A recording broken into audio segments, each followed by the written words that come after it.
Welcome, ladies and gentlemen, to an all-new reaction and review.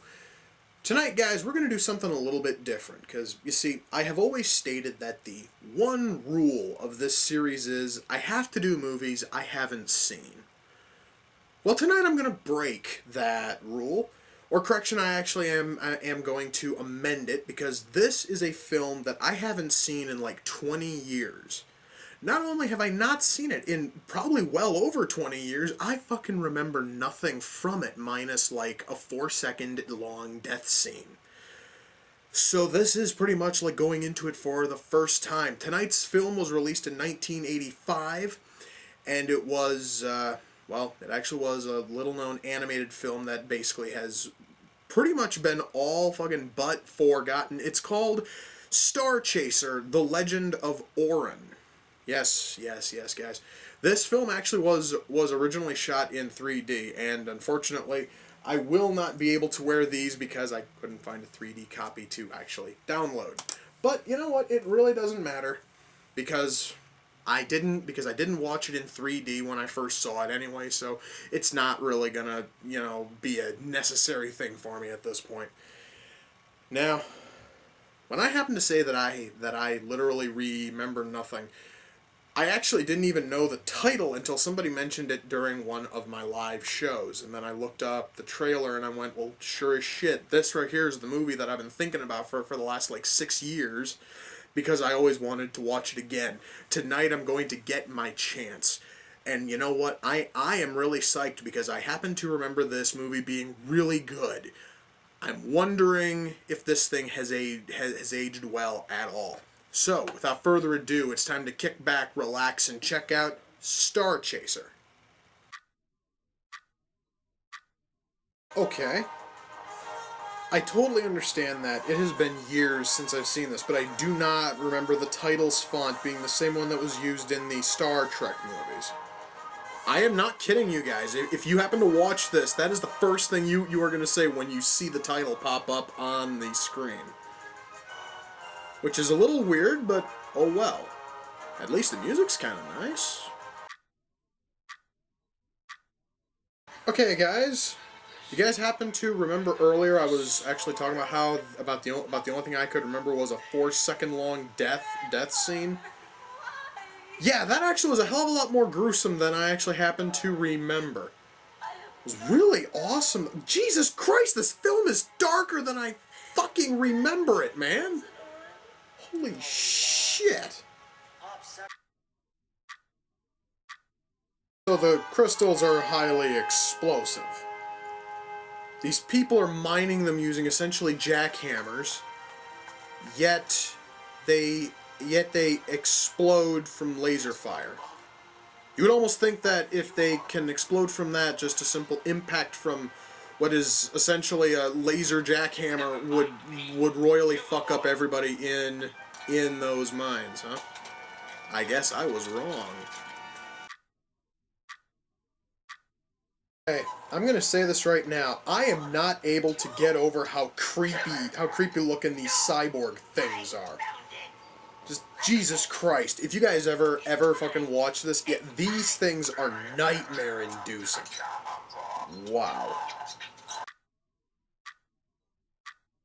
Okay, I actually would kind of like to mention this real quick, but I believe that the animation on this fucking spaceship looks just friggin' fantastic. And I totally understand that it is probably, that it's probably just a rotoscoped model, but it still looks really damned impressive. Just, yeah, that looks really good.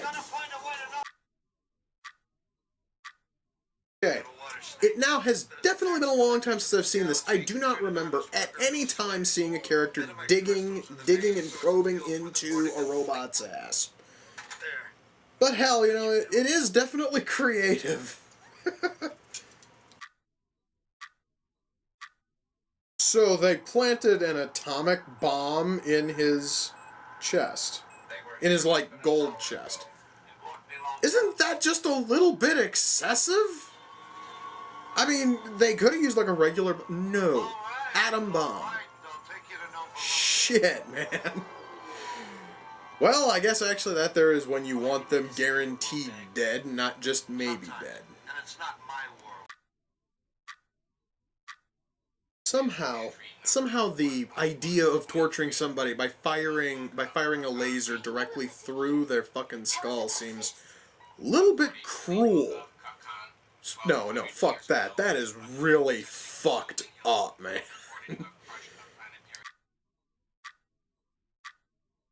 Wow.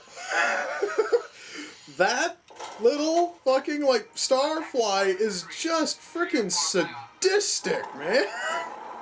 That was probably one of the coolest deaths this film has ever had. That was really something worth seeing.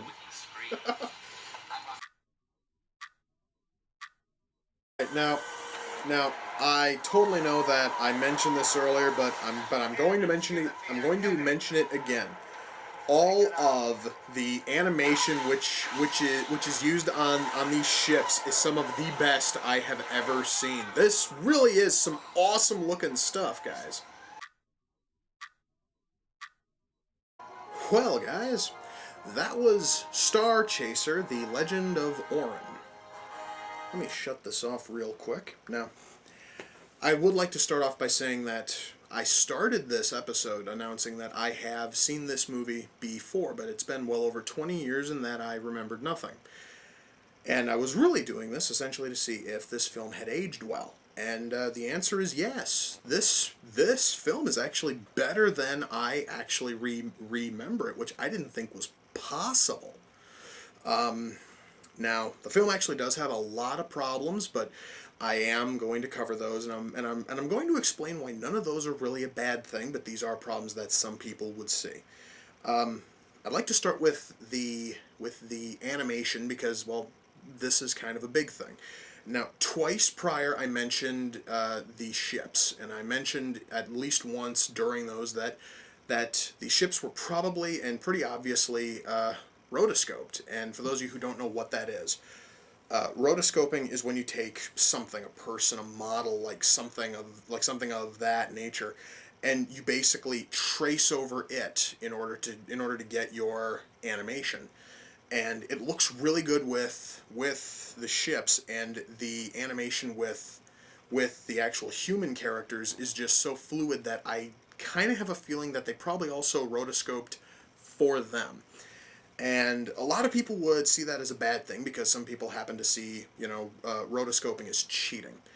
And I would like to say that I don't see it in that fashion, and that's because throughout the history of animation, almost everybody has rotoscoped. All right, and I'm talking everybody from Disney to Bluth to Bakshi have rotoscoped. So I don't really see why people would see that as a big issue, but still a lot of people have. So I just kind of wanted to mention that if you happen to be one of those people who's a huge, fan of, animation and you despise rotoscoping, you're probably going to hate the look of this film, but I honestly loved the way that this film looked. I just sort of wanted to cover that first. And I just said animation is ridiculously fluid. It looks really good.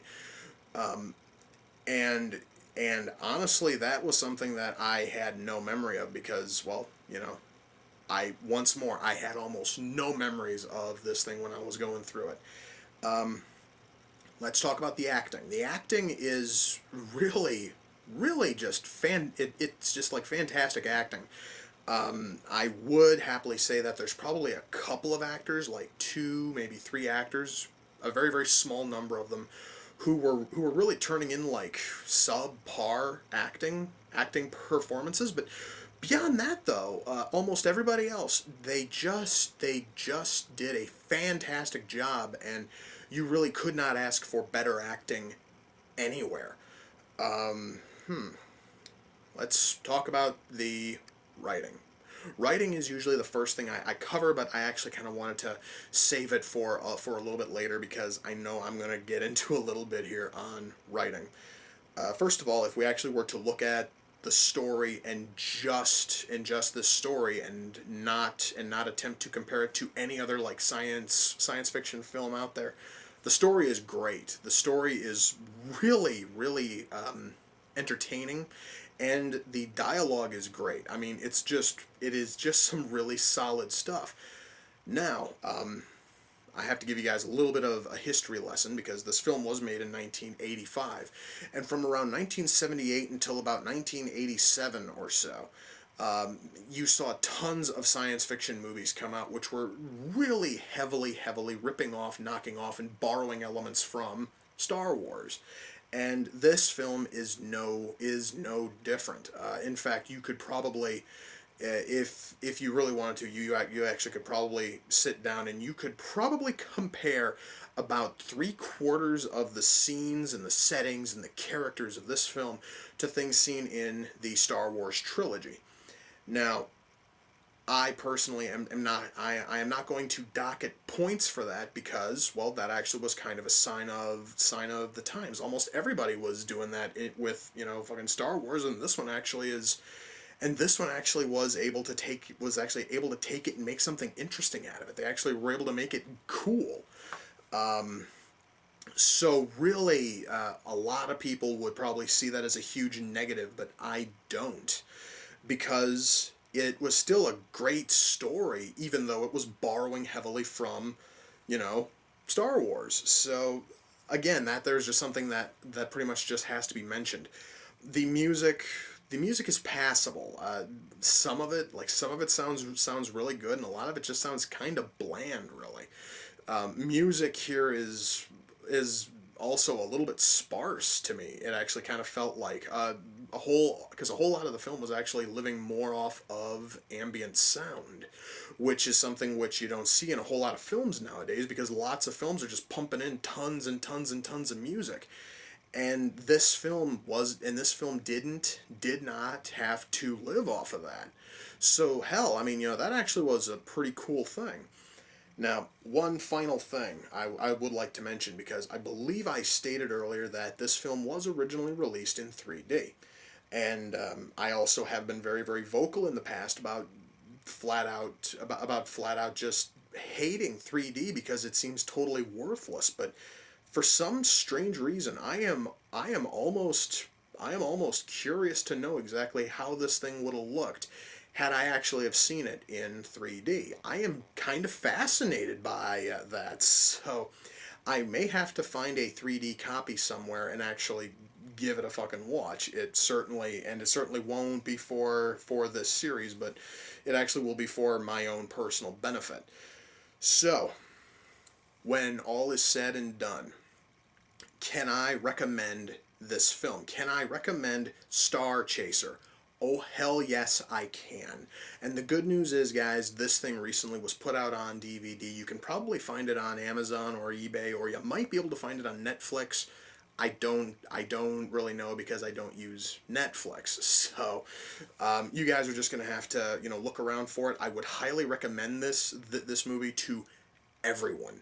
This seriously was a fantastic movie, and okay, yeah, it actually is a little bit dark at times, and when I say that, I'm talking about the tone, but it's still something which the entire family could easily sit down and watch, and everybody would love it. So please, guys, go out and look for this movie. You really should. And with that, we come to the close of another reaction and review. Until next time, ladies and gentlemen, take care, and I will see you all in the near future. Peace.